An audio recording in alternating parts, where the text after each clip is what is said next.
2024 ஆண்டு ஆகஸ்ட் மாதத்துக்கான வாக்கு. யாரை தேடுவீர்கள்? உங்களை எதிரி திடீரென்று படையெடுத்து வந்துவிட்டால் என்ன செய்வீர்கள்? நீங்கள் செயல்பட அதிக நேரமில்லை. நீங்கள் யாரை கூப்பிடுவீர்கள் அல்லது யாரை தேடுவீர்கள்? நீங்கள் தப்பிக்க அதிக வழிகளும் இல்லை. 2 நாளாகமும் 20 வாசிக்கிறோம். சிலர் யோசபாத்திடம் ஏதோமிலிருந்து எதிரிகள் மிகவும் திரளாக படையெடுத்து வருகிறார்கள் என்று சொன்னார்கள். அவர்கள் தொலைவில் அல்ல, மிக அருகில் வந்துவிட்டார்கள் என்று கேள்விப்பட்ட உடனே யோசபாத் மிகவும் பயந்தான். உங்களது தயாரற்ற நிலை உங்களை யுத்தத்தில் தோல்வியடைய செய்யலாம். அவன் பயப்படும் போது ஏதோ ஒன்றை செய்தான்.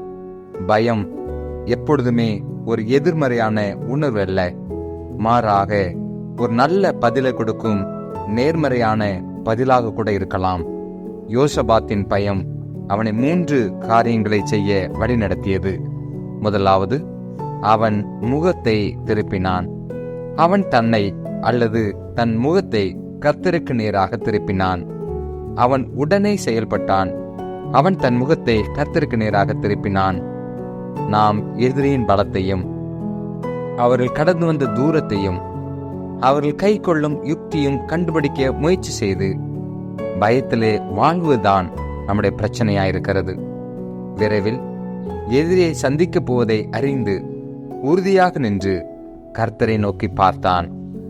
2வது, அவன் கர்த்தரை தேடினான். கர்த்தரை தேட தன்னை அமைத்துக் கொண்டான். எதிரியின் பலத்தை பார்த்த பின் கர்த்தரை தேடுவதுதான் அவன் சிந்தையில் முதலாவது இருந்தது. பின்பு சின்னதோ பெரிதோ அவனால் முடிந்ததை செய்தான். யோசபாத் மற்ற ராஜாக்களை இந்த யுத்தத்தில் அவனோடு சேர்க்கவில்லை. திரளான படை அவனுக்கு எதிராக வருகிறது. ஆனால் அவன் தனி ஒருவனாய் நின்றுகிறான். கர்த்தர் எவ்வாறு யுத்தம் செய்வார் என்று அவருக்கு தெரியாது. ஆனால் அதுதான் சிறந்த வழி என்று மட்டும் அவனுக்கு தெரியும். 3வது காரியம், அவன் காரியத்தை கர்த்தரிடத்தில் ஒப்படைத்தான். கர்த்தரை தேடுவது ஒரு காரியம், கர்த்தரிடம் முழுவதும் ஒப்படைப்பது மற்றொரு காரியம். கர்த்தர் எவ்வாறு யுத்தம் செய்வார் என்று யோசபாத்துக்கு தெரியாது. அவனுக்கு கட்டளை கொடுக்கப்பட்ட பின் அவன் அப்படியே கீழ்ப்படிந்தான்.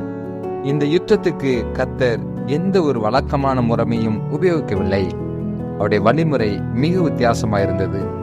நம்முடைய வழியில் அவர் நம் யுத்தத்தை நடத்த வேண்டும் என்று எதிர்பார்ப்பது தவறு. மாறாக அவரிடம் விட்டு விடுங்கள். யுத்தம் கர்த்தருடையது. 2 நாளாகமும் 20 இந்த சம்பவத்தை நாம் வாசிக்கலாம். பிரியமானவர்களே, இந்த 3 காரியத்தை நினைவில் கொள்ளுங்கள். உங்களது யுத்தத்தை லேசாக எடுத்துக் கொள்ளாதீர்கள். உங்கள் முகத்தை கர்த்தருக்கு நேராக திருப்புங்கள். கர்த்தரை தேடுங்கள். கர்த்தருக்கு கீழ்ப்படியுங்கள். வலுவற்றவர்களுக்காக சர்வ வல்லமையுள்ள கர்த்தர் யுத்தம் பண்ண வல்லவராயிருக்கிறார். உங்களது யுத்தம் எனக்கு தெரியாது, ஆனால் கர்த்தர் உங்களுக்காக யுத்தம் பண்ணுவார். உங்கள் யுத்தத்தை அவர் கரத்தில் கொடுங்கள். அவர் கிரியை செய்ய அனுமதியுங்கள். உங்களுக்காக ஜெபிக்க வேண்டுமானால் எங்களை அனுப்பலாம். இந்த மாதம் மிகவும் ஆசீர்வாதமான மாதமாய் அமையட்டும். கர்த்தர் உங்களை நிறைவாய் ஆசீர்வதிப்பாராக. ஆமேன்.